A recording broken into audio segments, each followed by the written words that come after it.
Welcome to our activity time. Students watching, I have with me today our globe. And this globe, we have been finding all kinds of things about our world. What is a piece of land called on our globe? Kendra? A continent. A continent is correct, but oh, students watching, as I spin my globe around, do you realize something? We have a lot of continents. In fact, how many continents do we have, students watching? And Kyle, how many continents do we have? There's a lot of them. He's thinking. There you go, you got it. 7. There are 7 continents, but students watching, not all of my world is continent. There are some places that are blue also. What does the blue mean, Jaden K? It's what? Vowel? Well, it's not land, it's, think about what God separated on the second day of creation. Help her out, Jacelyn. Water. So what is the blue part, Jaden K? Water. It is water. Now, as we look at our continent, the continent of North America, you can see our country, our great country, the United States of America. Are all of the states of America right here, right where it's green, students watching? And what do you think, Willow? Are they all right there? No. No, they're not. In fact, I have to tip my globe for you to go all the way up to the top of our neighbor country to the north, Canada, to see the state of Alaska. But that isn't even all of our country, because in the Pacific Ocean, you're going to notice another state called Hawaii. Something is special about Hawaii. It's surrounded on all 4 sides by water. What do we call a piece of land like that, Bailey? Island. Let's say it louder for our students watching. Island. An island, and Hawaii has many islands that are part of its state. But we also had some territories. Remember how we had territories that we just take care of? If we go down in the Atlantic Ocean, you can see Puerto Rico, and you can also see the U.S. Virgin Islands.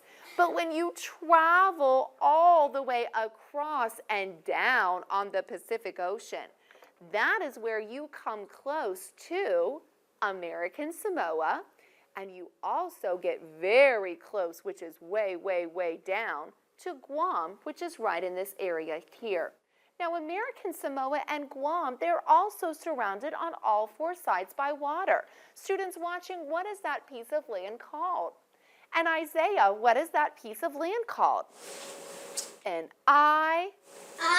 Good for you. Now, notice right here our map of our country. How many states are in our country? Lucas? Stand fast so our students watching can hear your answer. Help out Lucas, students watching. How many states do we have? Jed, how many states do we have? 50. There are 50 states in our country, but we also have those territories that we help take charge of. Lucas, come up to the front, and I want you to share with our students watching the directions. Now, Lucas, you get to face my way so our students watching can see the correct way for direction. Lucas, show me north. North. Good. Show me. South. East. West. Oh, Lucas did such a nice job being a teacher. Students watching and boys and girls in our classroom stand up. Lucas, you stay up here and be teacher. Let's do our directions together. North. South. East. West. Very nice job. You may have a seat. Thank you, Lucas. Notice I go to the west to be able to get to Hawaii and to the territories of Guam and American Samoa. Now, I also want us to be reminded about our continents. We have a continent that we live on. It's not just our country of America, but students watching, would you share with us the name of our continents? And what's the name of our continent, Benjamin? America. It's North America because it's to the direction of north. What is it, Benjamin? North America. It is. Be louder for our students watching. North America. It is North America, and there you can see our country, the United States, our neighbor to the north, Canada, and our neighbor to the south, Mexico. Notice I'm traveling to the west. There's my W on that compass rose for me to go to our state of Hawaii. I've got a challenge for this continent. Students watching, what is the name of our continent to the south? I almost gave it away, didn't I? What is the name of our continent to the south, Leah? Not North America, but South America. South America is the continent to the south. Now, we want to talk about a very important person. And this very important person is probably somebody who you have heard his name before. If you've heard the name of George Washington, give me a smile. Students watching, I can see you smiling, and I've got a lot of boys and girls in here smiling at me. George Washington was our very first president. But did you know that before George Washington was our president, he was a boy, just like many of the boys in this classroom. He was a child who grew up. Now, he grew up in the state of Virginia. And in the state of Virginia, he had a dad who helped take care of him, and he had a brother who he really liked to spend time with. The name of his brother was Lawrence. Lawrence, when he grew up, was a soldier. And ever since he was little, George Washington would say, I want to be like my brother Lawrence. I want to grow up, and I want to be a soldier. Maybe some of our students watching, or boys and girls in this classroom, you might have an older brother or sister who you really look up to. And maybe you want to be like them when you grow up. But I have a question for you. Some students watching and some boys and girls in this classroom, you might be the older brother or sister. Are you a brother like Lawrence was to George Washington? Can your brother or sister look up to you and want to be like you because you do things that are pleasing to God? Now, George Washington, there's not that much known about him when he was a boy, but there's a legend told about him. Now, a legend is a story that is passed down again and again, and many people think it might be true. The legend is this. Our legend says that George Washington, when he was just a young boy, his dad gave him a hatchet. Now, a hatchet is a type of axe, and George was so excited to get this hatchet that the legend tells us that George Washington went outside, and the first thing he saw was his mom's favorite cherry tree. And he was so excited to have this little axe that our legend says that George Washington took his axe and cut down that cherry tree. Now, students watching, do you think that that was a very good idea? Willow, what do you think? No. No, it wasn't. And when his dad saw, do you think his dad was very pleased, Kyle? No. Kyle, do you think his dad was very pleased? No, I don't think he was either. But when George was asked who did this, you know what George said? He admitted it. He told the truth and he said, Dad, I cut it down with my little hatchet. I'm not going to tell you something that's untrue. I'm not going to say a lie. Now, we don't know if this legend is really true or not. There are some people who say it is. But I do know something. If it is true, that does show the good character George Washington has, doesn't it? He's somebody, though he did wrong, which all of us do what is wrong, when he's asked what happened, he was glad to tell the truth, and he took his consequences too. George Washington, when he went to school, he didn't go to school the normal way.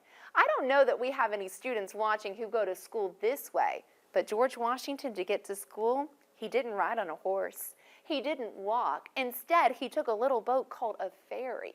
And on that boat, he would travel across the river, and that's how he would go to school when it was time for him to go to school.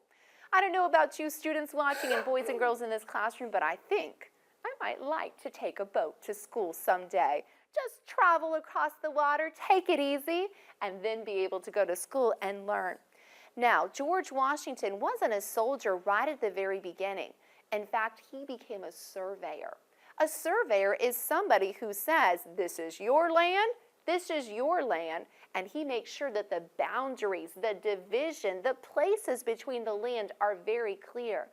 At the age of 17, George Washington was so trustworthy that he was chosen to be the whole head surveyor over the place where he lived.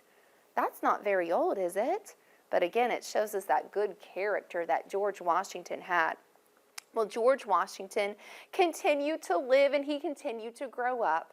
And I have a picture of a dog, and here's the reason why. Not just because it's my favorite type of animal, but because George Washington loved his dogs.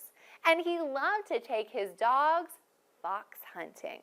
And so I have a picture of a dog that looks like he's tracking a fox, just like George Washington dogs would have. He lived at a home called Mount Vernon. And even to this day, you can go visit the home where George Washington lives. In fact, some of our students watching, you might live close to where George Washington lived. You might be able to go and visit his home and even see some of the very furniture he used while he was living in that home.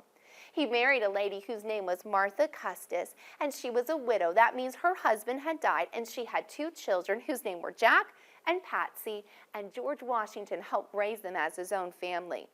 Well, something happened when George Washington was a little bit older. You see, there was a country whose name was called Great Britain or England, and Great Britain was in charge of our country. But they did something. They said to us, send money, we're going to give you taxes, but we're not going to let you tell us how to spend those taxes. And not only that, the British people, those people from Great Britain, they said, you've got to have your home open all of the time for soldiers to live in. And you have to give them food, and you have to give them your horses. Well, the people who lived in our country in those 13 original colonies, they wrote a letter and they said to the King of England, that's not fair. We really don't mind giving taxes because taxes are fair. We have to have an ability to run a government. But they wrote that letter and said it's really not fair. And then something happened. After they wrote that letter, King George, the King of England, said, I'm not going to listen to you. I'm not even going to admit that your letter happened. And he declared war. Well, George Washington, because he was a man of character, he was chosen to be the general of all of our army. Now, when George Washington was general of the army, he wasn't general of a very good army. Sometimes we'll see pictures of armies today, and we'll see their very nice uniforms, and they look neat, and they look put together.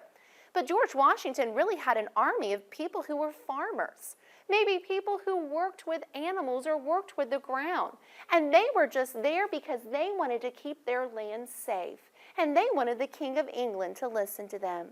They weren't trained very well, but George Washington took the time to train them.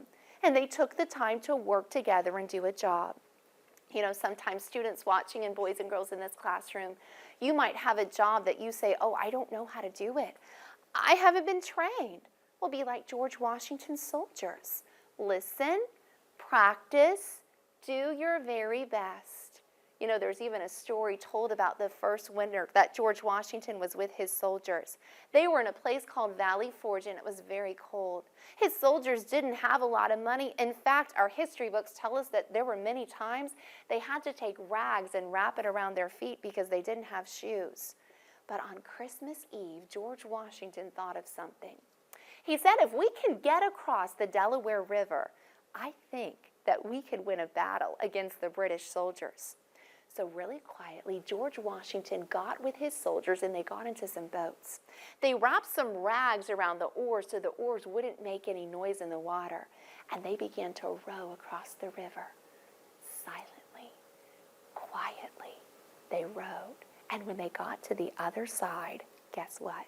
The other soldiers weren't expecting a battle, and our soldiers won the battle. And that was just what they needed. That encouraged the soldiers to stay working with George Washington. Now, the war wasn't over very quickly. It still took a lot more time for us to be able to win the war.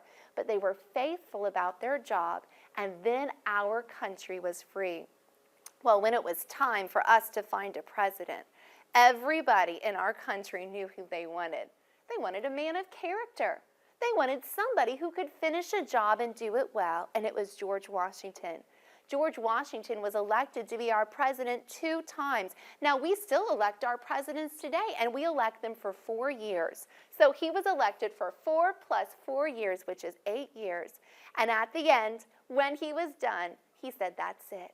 I'm going to take it easy now. You see, he didn't want to be elected again because he didn't want to act like a king, just like the King of England. So he went back home to Mount Vernon. He lived there for a couple of more years, and then George Washington died.